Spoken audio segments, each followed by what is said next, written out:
bid'atin dhalalah wa kullu dhalalatin finnar. Al-ikhwah, di bagian ke-33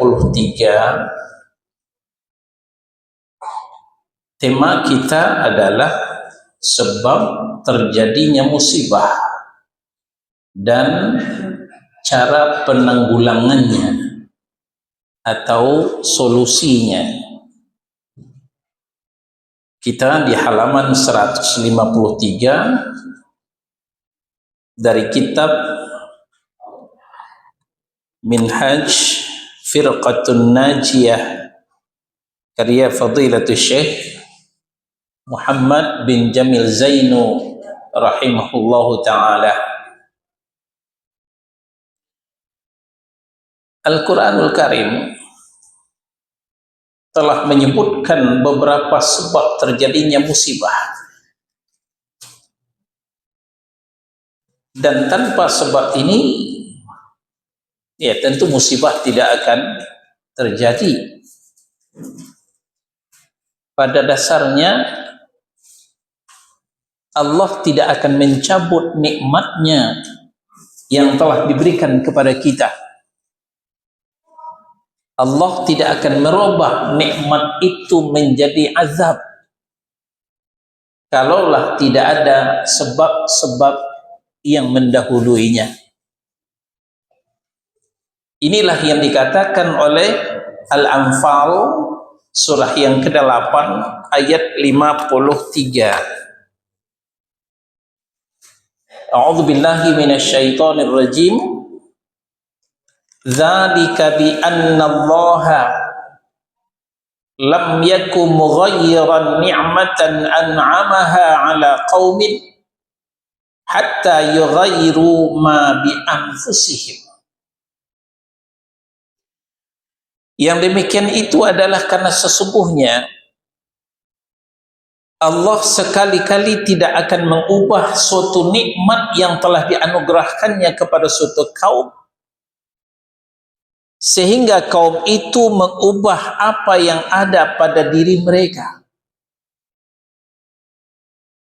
Manusia itulah yang berubah terlebih dahulu, barulah kemudian Allah merubah nikmat menjadi azab. Ini juga disampaikan Allah dalam Ar-Ra'd, innallaha la yughayyiru ma biqaumin hatta yughayyiru ma bi anfusihim. Sesungguhnya Allah tidak akan merubah nasib suatu kaum sebelum kaum itu sendiri yang merubah nasib mereka, baik dari nikmat kepada azab maupun sebaliknya dari azab kepada nikmat. Nah, inilah yang akan kita coba mengkaji apa saja sebab-sebab terjadinya musibah itu dan bagaimana pula solusinya.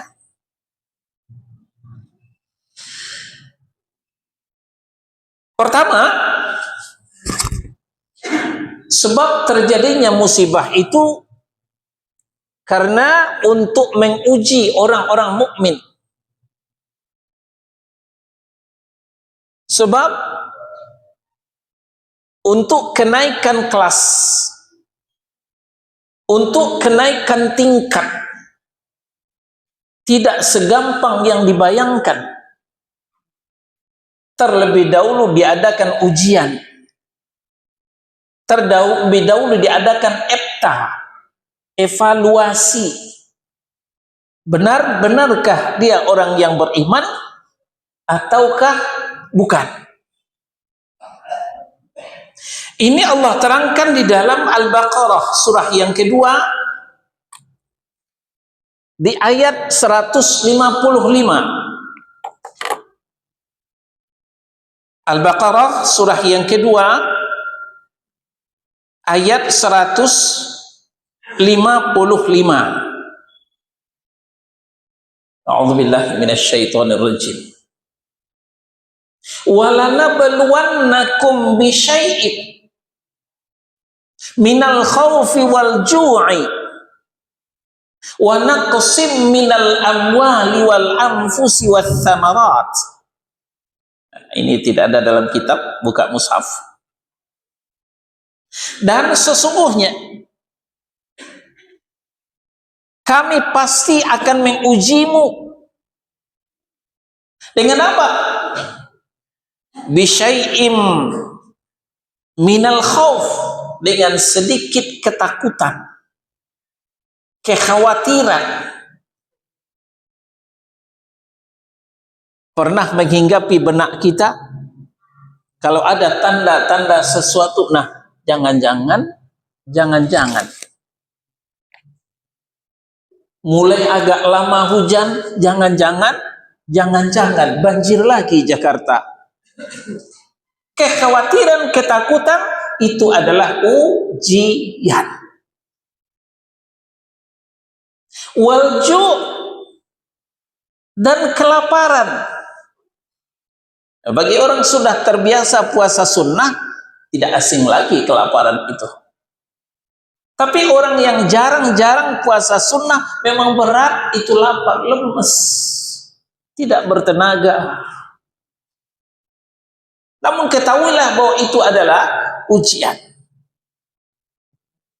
Wa naqsim minal amwali, kekurangan harta.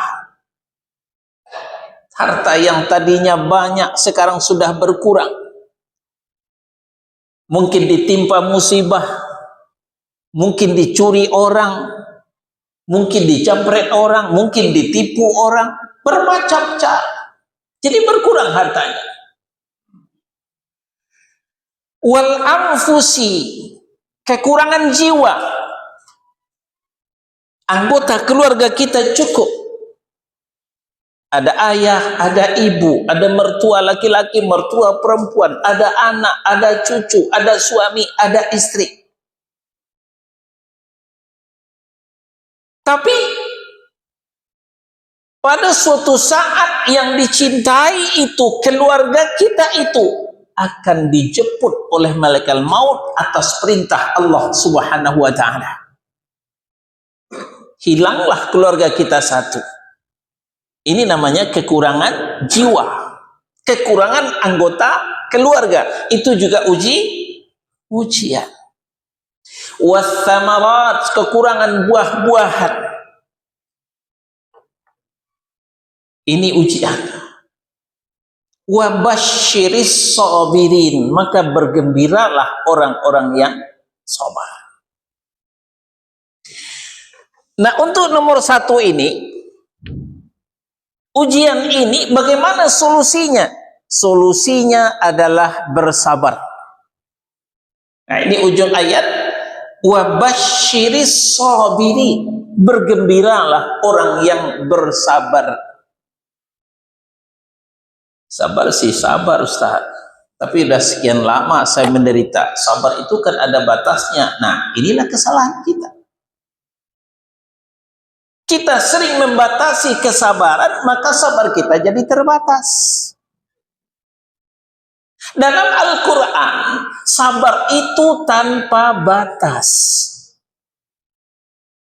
Buka Ali Imran, ayat terakhir.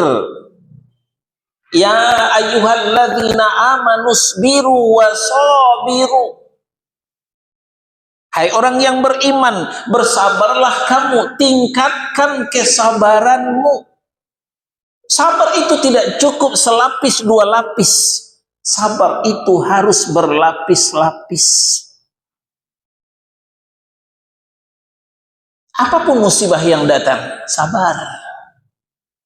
Apapun musibah yang menimpa, sabar. Lalu sabar itu bagaimana? Tafsirul ayat bil ayat. Ayat 155 ditafsirkan oleh ayat 156. Alladzina idza asabathum musibah.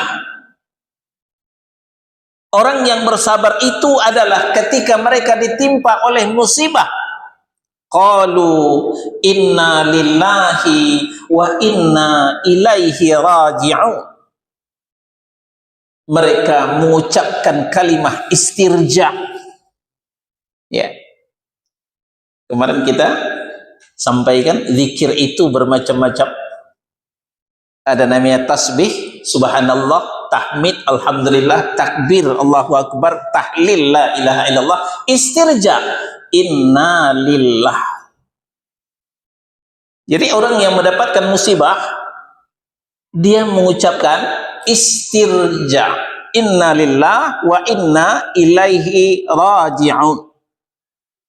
Sesungguhnya kita ini adalah milik Allah, dan sesungguhnya kita akan kembali kepada Allah. Ini harus kita resapi, ini harus kita renungkan, bukan hanya untuk dibaca-baca saja bahwa kita adalah milik Allah. Itu terserah Allah, tidak ada hak untuk komplain bagi kita. Sabar sih, sabar Ustaz, kok harus saya yang kena? Sebanyak ini keluarga orang, kok harus keluarga saya? Itu masih komplain namanya. Ketika seorang peternak ayam, ayamnya banyak, ratusan ayam. Malam dia bercerita dengan istrinya, sudah lama juga kita nggak makan goreng ayam ya. Oh iya, besok kita potonglah ayam kita satu, kita masak enak-enak, bila perlu kita bagi tetangga. Setuju, cocoklah keluarga itu. Maka pagi sekali diasahlah pisau oleh si bapak yang punya ternak ayam tadi, ditangkap ayamnya seekor, lalu dipotong. Bolehkah si ayam itu komplain? Pak yang punya ayam, kan banyak teman-teman saya sekandang, kok harus saya yang dipotong? Boleh nggak? Nggak boleh. Itu hak yang punya ayam, yang mana mau dipotongnya. Nah, kira-kira di depan Allah kita ini ibarat ayam itu tadi. Yang mana yang mau dikasih musibah, ya terserah Allah. Tidak ada hak untuk kita untuk komplain. Bersabar, ucapkan kalimat istirja, sadari, resapi bahwa kita ini adalah milik Allah, dan cepat atau lambat akan kembali kepada Allah Subhanahu wa ta'ala. Sebelum kita ke ayat 157,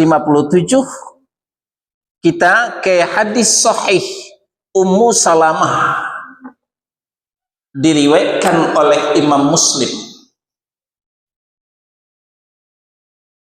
Pada suatu kali Ummu Salamah berkata, saya mendengar Rasulullah sallallahu alaihi wasallam bersabda.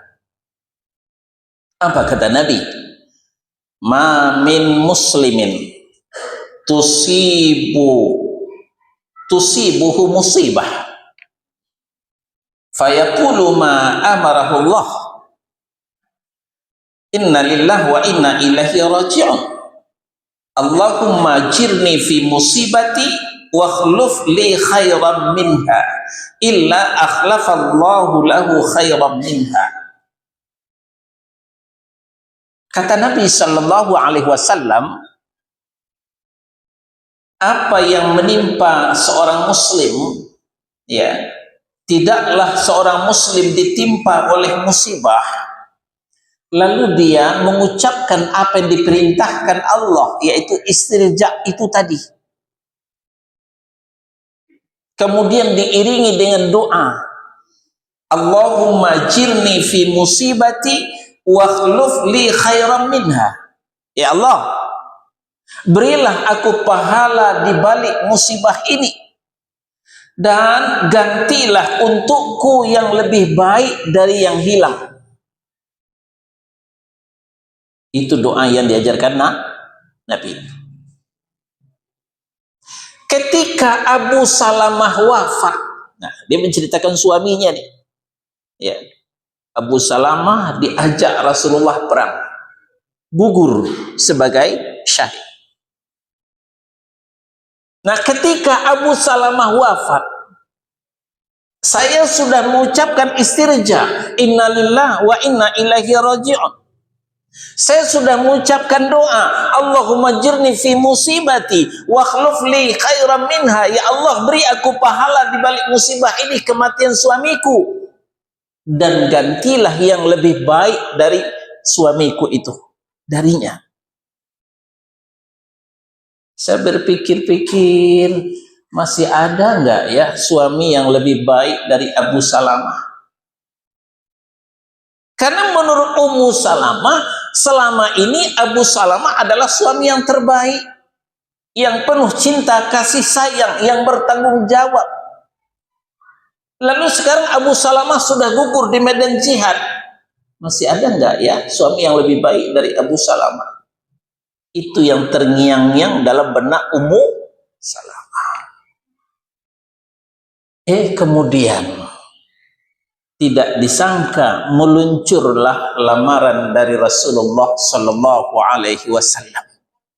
Ummu Salamah dipersunting oleh Rasulullah Sallallahu Alaihi Wasallam. Lebih baik mana suami Rasulullah dengan suami Abu Salamah?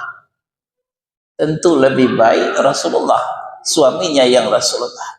Maka Ummu Salamah itu termasuk Ummul Mukminin, ibunya orang-orang yang beriman. Karena itu adalah termasuk istri Rasulullah Sallallahu Alaihi Wasallam.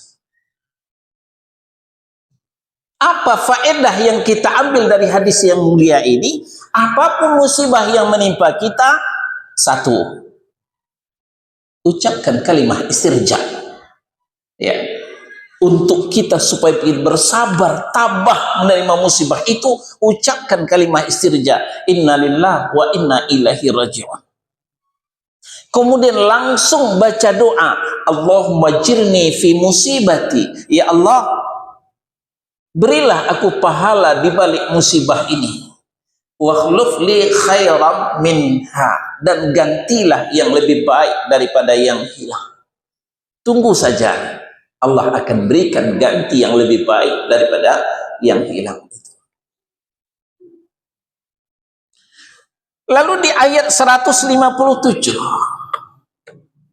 ya, ulaika alaihim salawatun mir rabbihim wa rahmah. Ini merupakan apresiasi dari Allah terhadap orang yang bersabar menerima musibah. Di samping tadi cerita Ummu Salamah diganti dengan Allah dengan yang lebih baik. Lalu menurut ayat ini, itulah mereka yang mendapatkan salawat dari Rabb mereka. Masya Allah, tidak tanggung-tanggung. Biasanya kita bersalawat untuk Nabi ke atas. Sekarang Allah bersalawat untuk kita dari atas turun ke bawah.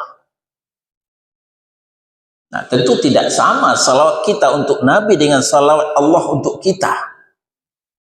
Salawat kita untuk Nabi isinya adalah doa. Salawat Allah untuk kita isinya adalah maghfirah. Apa itu maghfirah? Ampunan. Jadi orang yang bersabar mendapatkan musibah, ulaika alaihim salawatun mir rabbihim. Mereka itulah yang akan mendapatkan salawat, artinya mendapatkan maghfirah dari Rabb mereka. Kurang apa lagi balasan Allah terhadap orang yang sabar. Ternyata kesabaran kita dihargai oleh Allah dengan apa? Dengan ampunan. Atas banyaknya dosa-dosa kita selama ini diampuni oleh Allah Subhanahu wa ta'ala. Maka musibah itu menggugurkan dosa. Dalam riwayat lain, tidaklah seorang merasakan kelelahan, keletihan, kecapean, sampai tertusuk duri. Berapalah sakitnya tertusuk duri itu? Lalu dia bersabar, melainkan berguguranlah dosa-dosanya. Capek, lelah, sakit, itu menggugurkan dosa kalau kita bersabar. Selanjutnya, Warahmah. Apa itu rahmah? Rahmah jalinan kasih dengan sayang, timbunan Rahman dengan Rahim. Masya Allah, ini lebih berharga lagi. Tidak semua orang mendapat kasih dan sayang Allah. Bukan hanya dikasih, tapi juga disayang. Karena Allah itu maha pengasih dan tidak pernah pilih kasih. Allah itu maha penyayang, sayangnya tidak terbilang. Sekarang dikumpulkan antara kasih dan sayang, itulah rahmat. Dan untuk kita ketahui, masuknya kita ke dalam surga lantaran kasih sayang Allah. Jangan kita menepik dada, oh ibadah saya kan banyak Ustaz. Dengan ibadah saya lah kita ke surga. Tidak, saudara-saudara. Nabi mengatakan, seseorang tidak akan masuk surga dengan ibadahnya. Ditanya oleh sahabat, termasuk Anda ya Rasul? Termasuk saya. Bayangkan, Rasulullah yang sangat taat ibadah sampai bengkak kakinya karena lama berdiri sholat. Beliau mengatakan, beliau masuk surga bukan karena ibadahnya, tetapi Allah meliputiku dengan kasih dan sayangnya, kata Nabi Shallallahu Alaihi Wasallam. Nah, kasih sayang inilah yang kita dambakan, yang akan memasukkan kita ke dalam surganya. Karena terlalu mahal surga Allah kalau kita tebus dengan ibadah kita. Terlalu sedikit ibadah kita untuk menebus surganya Allah Subhanahu wa ta'ala. Maka kita butuh kasih dan sayang. Salah satu mendapatkan kasih sayang adalah orang yang sabar ketika mendapatkan musibah. Cukup sampai di situ, belum, masih ada lagi. Wa ulaika humul muhtadun, dan itulah orang yang akan mendapatkan bimbingan hidayah, tuntunan petunjuk dari Allah Subhanahu wa taala. Mereka yang mana? Mereka yang bersabar ketika mendapatkan musibah. Nah, ini nomor satu. Ya. Musibah itu gunanya untuk menguji orang-orang mukmin, dan solusinya adalah bersabar. Sekarang saya bertanya, seandainya di tangan kanan saya ada segenggam emas, di tangan kiri saya ada segenggam kerikil, kira-kira yang diuji yang mana? Emas atau kerikil? Emas. Kerikil perlu diuji? Tidak, dibuang saja ke jalan, dilindas dengan mesin berat. Jadi yang diuji itu kalau sudah sampai ke derajat emas, sudah berharga, ya, logam mulia namanya emas itu. Nah, pertanyaan sekarang, apakah diri kita ini sudah laksana emas di depan Allah Subhanahu wa ta'ala? Sudah laksana logam mulia di sisi Allah Subhanahu wa ta'ala? Mas akidahnya tauhid, mas ibadahnya ittiba'us sunnah, mas akhlaknya akhlakul karimah, akhlak yang mulia, akhlakul mahmudah, akhlak yang terpuji. Nah, betul, ini adalah ujian. Bersabarlah untuk naik kelas. Tapi kalau diri kita baru seonggok kerikil, akidah masih tercampur syirik, tahayul, khurafat, keyakinan nenek moyang, ibadahnya masih tercampur bid'ah, apalagi akhlaknya, maka tidak tepat ini sebagai ujian. Ya, kalau kita baru seonggok kerikil, belum laksana emas di depan Allah Subhanahu wa ta'ala. Nah, ini perlu kejujuran. Tanya diri sendiri, jawab dalam hati, apakah saya ini sudah laksana emas di depan Allah atau baru laksana seonggok kerikil? Kalau sudah laksana emas, ya jujur ya, nah itu ujian, maka bersabarlah untuk naik kelas. Tapi kalau kita baru seonggok kerikil, nah kemungkinan 2 atau 3 ini. Maka tujuan Allah menurunkan musibah karena untuk menegur orang yang berdosa, pernah melakukan pelanggaran, melakukan penyimpangan, baik pelanggaran akidah, pelanggaran ibadah, pelanggaran akhlak. Nah, perlu dijewer, ya. Yang melanggar, yang melakukan kesalahan perlu dijewer, perlu ditegur. Itulah gunanya musibah. Allah ingatkan dalam 2 surah. Pertama, Asy-Syura surah 42 ayat 30. Yang kedua, Ar-Rum surah 30 ayat 41. Kita ke Asy-Syura dulu. Ya. Nah, itu ada dalam kitab.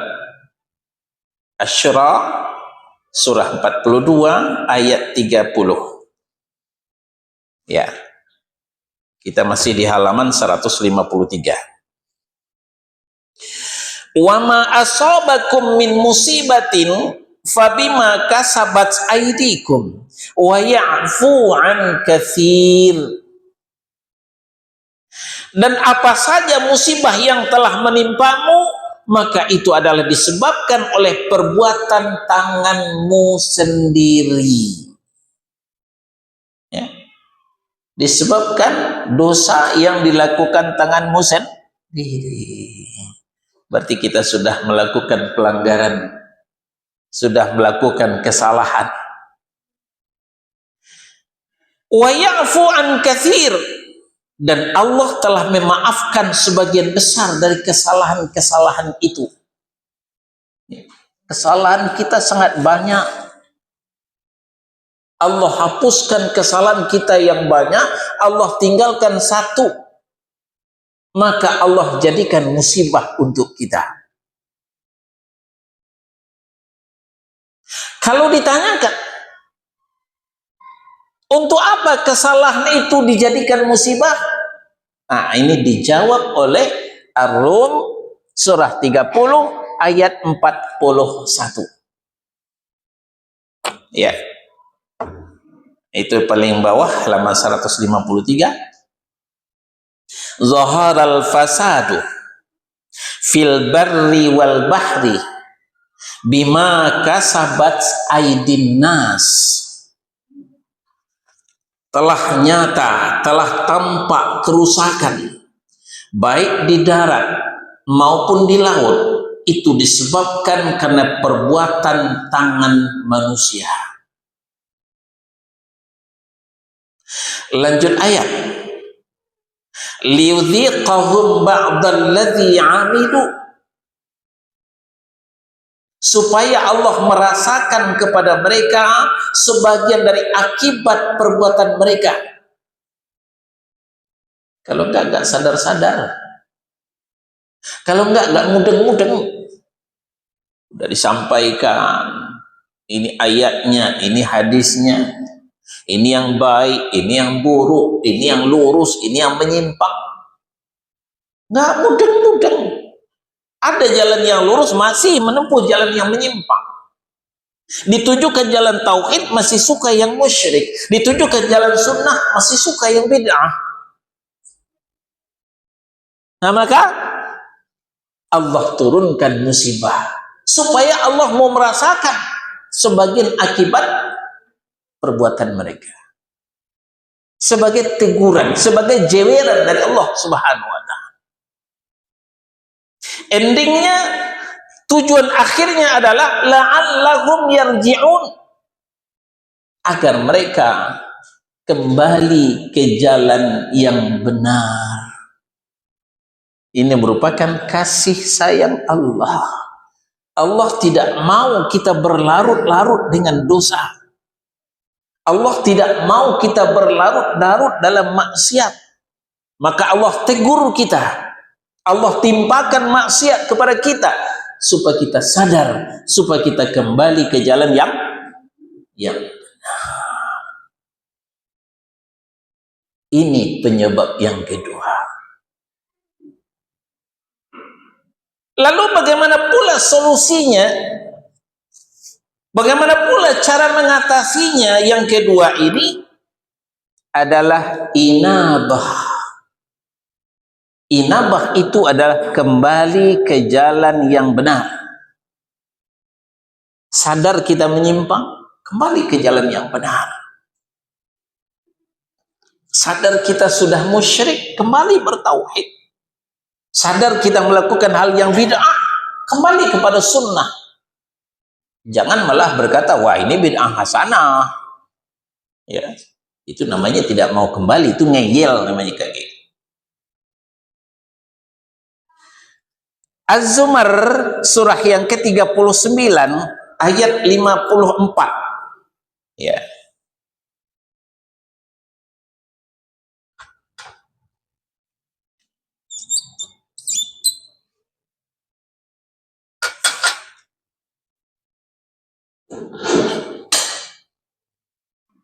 Ini tidak ada dalam kitab, silahkan buka mushaf. Az-Zumar surah 39 ayat 54.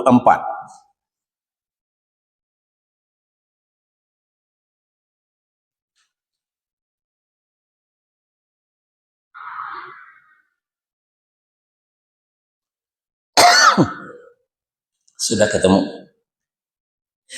Wa anibu ila rabbikum wa aslimulah min qabli ayyatiyakumul azab thumma la tunsarun. Dan kembalilah kamu kepada Tuhanmu, kepada syariat Tuhanmu, kepada aturan, kepada ajaran Tuhanmu. Jangan bandel, jangan kerengkang. Oh, itu bahasa orang barat itu, kerengkang itu. Bandel. Ya. Apalagi istilahnya. Ya. Kembali. Wa aslimulah, dan tunduk dan patuhlah. Min qabli ayyatiyakumul azab, sebelum datang menimpamu azab Allah. Ketika seorang anak badung, nakal, bandel, dikit-dikit ngambek, dikit-dikit ngambek, dikit-dikit minggat, nggak dapat minta jajan, minggat. Lalu dia pergi. Lalu ibunya memanggil, kembalilah nak, kembali pulanglah nak. Nanti kamu keserempet motor, nanti kamu ketabrak mobil, kembalilah nak. Sebelum kamu terlindas mobil, terserempet motor, pulanglah nak.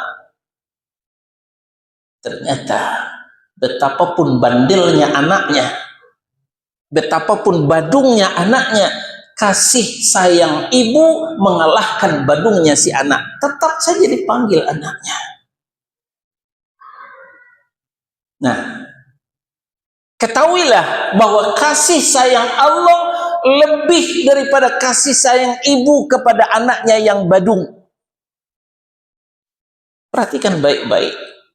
Kasih sayang Allah terhadap kita yang telah melakukan dosa dan maksiat melebihi kasih sayang ibu terhadap anaknya yang bandel, anaknya yang badung. Maka tetap saja kita dipanggil oleh Allah. Wa anibu ila rabbikum. Kembalilah kepada jalan Tuhanmu. Jangan nafsu juga yang diperturutkan, jangan syaitan juga yang diperturutkan. Kembalilah, kembalilah, wa aslimulah, dan menyerah, tunduk dan patuhlah. Min qabli ayyatiyakumul azab, sebelum datang azab menimpa kalian. Sebab kalau azab sudah datang, tsumma la tunsarun, kemudian kalian tidak bisa lagi ditolong. Inilah yang terjadi di berbagai macam daerah. Kita lihat di Cianjur. Mohon maaf kalau ada putra Cianjur di sini.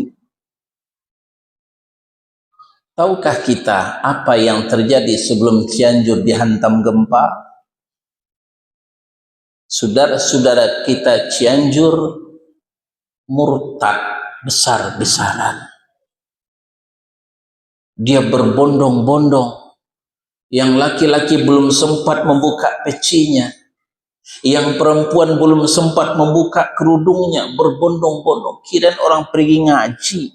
Ternyata sampai di tempat, haleluya. Mereka ikuti kebaktian. Setelah itu mereka tidak mau lagi diajak ke masjid. Ngapain ke masjid? Di masjid nggak ada beras. Ngapain ke masjid? Ke masjid nggak ada sembako. Mendingan ikut misionaris, kita dikasih sembako, kasih beras, kasih duit. Itu yang terjadi. Lalu dipanggil oleh Allah, wa anibu ila rabbikum, kembalilah kepada Tuhanmu, kembalilah bersyahadat. Jangan perturutkan juga murtad itu. Min qabli an ya'tiyakumul azab, sebelum datang azab. Kalau azab sudah datang, kamu tidak bisa ditolong lagi. Tapi ayat ini tidak berhasil mengembalikan saudara-saudara kita yang murtad. Tetap saja banyak yang murtad. Maka tidak lama setelah itu datanglah gempa, hancurlah Cianjur. Walaupun tidak semua, sebagian. Itulah yang kita lihat. Mungkin ada yang melihat langsung ke sana, ada yang melalui video. Satu contoh. Contoh yang kedua, ini juga yang terjadi di Sumatera Barat. Yang katanya beradat, adatnya bahasa syarak, syaraknya bahasa di kitabullah. Tapi itu hanya sekedar teori. Kenyataan, mereka sudah melanggar adatnya. Mereka sudah melanggar syaraknya. Mereka tidak lagi mengikuti kitabullahnya. Al-Quran sudah menyimpang. Maka datanglah Galodo, datanglah banjir bandang, hancur-hancuran. Kehancuran Sumatera Barat tidak kalah dengan kehancuran Cianjur. Cuman saja Cianjur dihancurkan dengan gempa, Sumatera Barat dihancurkan dengan banjir bandang. Karena tidak mau kembali, tidak mau inabah. Jadi kalau tidak mau musibah berlanjut-lanjut, ya solusinya inabah, kembali ke jalan yang benar. Lalu penyebab yang ketiga, untuk menyiksa orang yang kufur dan mendustakan ayat-ayat Allah. Nah, ini lebih berat lagi nih. Bukan hanya jeweran, bukan hanya teguran, tapi siksaan. Kita ke Al-A'raf, surah yang ke-7 ayat 96. Walau anna ahlal qura amanu wattaqau lafatahna alaihim barakatim minas sama'i wal ardh. Kalaulah penduduk negeri itu mau beriman dan bertakwa, lafatahna alaihim, pasti kami bukakan untuk mereka barakatim minas sama'i wal ardh, pintu barokah baik dari langit maupun dari bumi. Ini janji Allah kalau mau beriman dan bertakwa. Dan kita sudah sepakat, innallaha la yukhliful mi'ad. Allah itu tidak pernah ingkar janji. Walakin, tetapi sayang, 1000 kali sayang, kadzabu, mereka mendustakan ayat-ayat kami. Malah bukan hanya mendustakan, merubah-rubah ayat. Ini kelakuan orang-orang Yahudi. merubah-rubah ayat. Sekarang dilakukan pula oleh kaum muslimin. Mereka mendustakan ayat dan merubah-rubah ayat. Ayat apa yang dirubah? Di dalam Al-Quran, Inna dina indallahil Islam. Agama yang benar di sisi Allah adalah Islam. Wa may yabtaghi ghairal islami dinan fala yuqbala min. Barang siapa yang mencari agama selain pada Islam, Allah tidak bakal menerimanya. Ada saja yang mengatakan ayat ini terlalu radikal, telah meretakkan kerukunan antar umat beragama. Maka sudah saatnya ayat ini direvisi, ayat ini dianulir. Maka mereka siapkanlah ayat pengganti, Inna dina indallahil hanafiyah. Agama yang benar di sisi Allah adalah agama yang lurus. Inilah kerjaan orang liberal, pluralisme agama. Sementara agama yang lurus bukan hanya Islam, Katolik, Protestan juga agama yang lurus, Hindu, Buddha juga agama yang lurus. Maka lahirlah fatwa, pendapat wihdatul adyan, penyatuan agama. Semua agama benar, jangan pernah mengklaim Islam paling benar. Nah, itu yang kita lihat pemandangan kemarin, ada yang mencium kepala paus. Karena menurut mereka paus itu tidak kafir. Agama paus itu juga agama yang lurus. Ini berawal daripada mendustakan ayat, merubah-rubah ayat. Lalu apa yang terjadi? Fa'akhadnahum bima kanu yaksibun, maka kami siksa mereka sesuai dengan apa yang mereka kerjakan. Tangan mencincang, bahu memikul. Apa yang kita lakukan harus dipertanggungjawabkan. Ini akibat daripada mendustakan ayat-ayat Allah. Apalagi bukan mendustakan tapi kufur terhadap ayat Allah. Nah, berlanjut, An-Nahl surah yang ke-16 ayat 112. Nah, ini ada dalam kitab halaman 154. Wa daraballahu mathalan qaryatan kanat aminatan mutmainnah ya'tiha rizquha ragadan min kulli makanin. Dan Allah telah membuat suatu perumpamaan dengan sebuah negeri yang dahulunya aman lagi tentram, rezekinya datang kepadanya melimpah ruah dari segenap penjuru tempat, termasuk Indonesia. Indonesia yang subur makmur, gemah ripah loh jenangi. Orang bilang tanah kita tanah surga, tongkat kayu dan batu jadi tanaman. Itu gambaran daripada Indonesia. Makanan cukup, apa saja ada di negeri kita.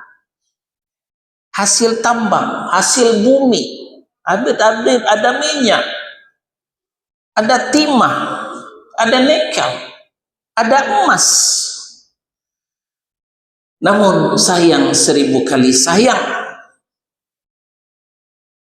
fakafarat bi an'umillah. Sangat disayangkan, tetapi penduduknya mengingkari nikmat-nikmat Allah. Katanya syukur nikmat setiap 17 Agustus, tapi mereka semakin jauh dari Allah. Bukan mendekatkan diri kepada Allah, malah LGBT dilindungi oleh undang-undang. LGBT perbuatan yang sangat dilaknat, sangat dikutuk oleh Allah, itu dilindungi oleh undang-undang di negeri kita. Maka apa yang terjadi setelah itu? Fa'adaqahallahu libasal ju'i wal khauf bima kanu yasna'un. Karena itu Allah merasakan kepada mereka kelaparan dan ketakutan disebabkan apa yang selalu mereka perbuat. Sekali lagi, siksaan itu diturunkan Allah, azab itu diturunkan Allah karena kita sudah tidak mau diajak secara baik-baik kembali ke jalan yang benar. Maka ibarat besi, kalau karatannya itu sudah sangat bandel, perlu dibakar, ya, perlu dibenturkan. Itulah penyebab daripada musibah. Lalu bagaimana solusinya yang ketiga ini? Solusinya adalah tubu ilallah taubatan nasuha. Bertaubat kepada Allah dengan taubat nasuha. Ini ada di At-Tahrim surah yang ke-66 ayat 8. Ya ayyuhalladzina amanu tubu ilallahi taubatan nasuha. Wahai orang yang beriman, bertaubatlah kalian kepada Allah dengan taubat nasuha. Apa itu taubat nasuha? Taubat yang benar-benar taubat. Imam An-Nawawi rahimahullahu ta'ala menulis khusus bab taubat dalam kitabnya Riyadhus Shalihin. Taubat nasuha itu satu, stop, berhenti dari perbuatan dosa dan maksiat. Yang kedua, menyesal dari lubuk hati yang paling dalam, kenapa terlanjur berbuat dosa dan maksiat. Dan yang ketiga, berjanji di dalam hati tidak akan mengulanginya lagi. Barulah bisa disebut dengan taubat nasuha. Itu pun kalau dosa berhubungan dengan Allah Subhanahu wa ta'ala. Tapi kalau dosa berhubungan dengan manusia, sesama anak Adam, setelah 3 tadi tambah yang keempat, menyelesaikan dengan sesama manusia. Hartanya kita ambil, kembalikan. Orangnya pernah dicaci maki, minta maaf. Orangnya dijelek-jelekkan, nama baiknya dijatuhkan, minta maaf. Kalau tidak, Allah tidak akan mengampuni dosa kita. Jadi ternyata lebih berat dosa dengan sesama manusia daripada dosa dengan Allah Subhanahu wa ta'ala. Dosa dengan Allah, di salat tahajud kita mohon ampun kepada Allah, astaghfirullah wa atubu ilaih, selesai. Tapi dosa dengan manusia, kemana manusia akan dicari? Ialah kalau ketemu, kalau tidak. Ialah kalau punya nomor handphonenya, kalau tidak. Itu taubat nasuha. Asa rabbukum ayyukaffira ankum sayyi'atikum wa yudkhilakum jannatin tajri min tahtihal anhar. Dengan demikian, maka Allah akan mengampuni dosa-dosamu, kesalahan-kesalahanmu, dan memasukkanmu ke dalam surga yang mengalir sungai-sungai di bawahnya. Inilah solusi daripada melakukan kufur dan mendustakan ayat Allah. Kembali kepada Allah dan bertaubat kepada Allah Subhanahu wa ta'ala. Inilah yang bisa kita sampaikan. Mudah-mudahan bermanfaat. Mungkin ada yang bertanya.